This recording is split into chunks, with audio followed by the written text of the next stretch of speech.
là thói quen của tôi, cười vào cái tên mà tôi khó quên.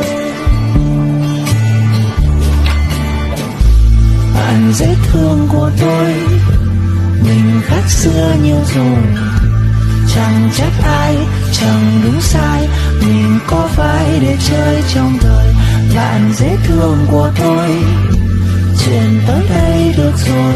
Anh em nhớ đăng ký nhá, xem chùa ít thôi. Đang tối là tôi vẫn có việc này.